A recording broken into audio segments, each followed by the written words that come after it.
ngir yir askan wi rawatina chauffeur yi ci ay yàqu-yàqu ak ay jafe-jafe bàyyeekoo ci doodaan yi moo waral kuréel gi ñuy duppee CONCED yeesalaat pentiru doodaan yi Baxaw Fall ak Modou Gueye.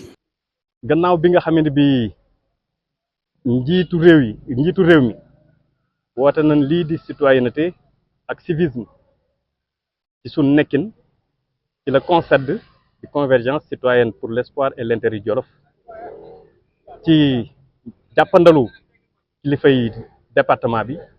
ku mel ni préfet ku mel ni maire commune Linguère ak suñ mbokki transporteurs yeeg chauffeurs yi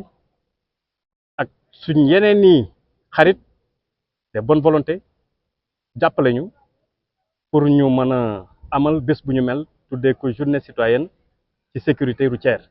kaaraange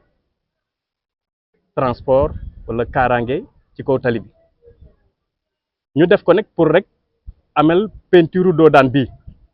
wala peinture doodaan yi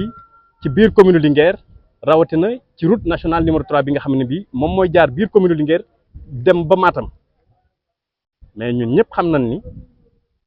route nationale numéro 3 bi bëri na tey oto yu ciy jaar mën nañ ci lim les gros porteurs muy oto yu mag yi mën nañ ci lim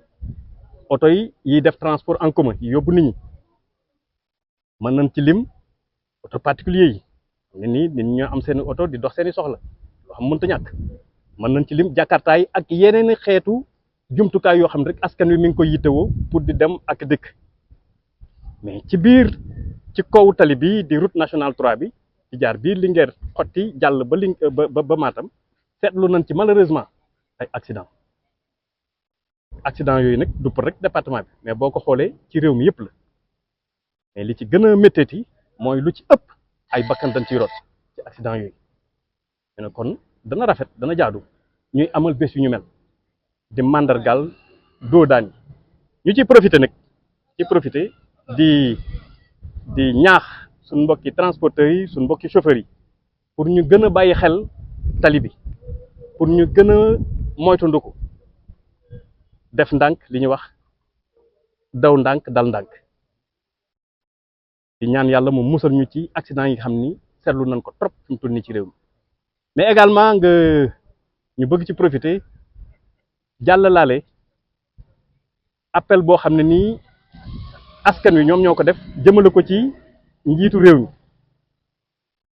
ñi nga xam ni tey ñoom la yàlla dénk réew mi rawatina ministère bii di ministère infrastructure ci bànqaasam bi tudd AGEROUTE xam ne moom mooy saytu tali yi ñu leen di ñaan ci biir département de Linguère ci biir commune Linguère ñu amalaat fi ñu tabax fi ci kaw tali bi ay doodaan pour rek gën a yokk kaaraange gi mais également ci biir commune Linguère surtout ci route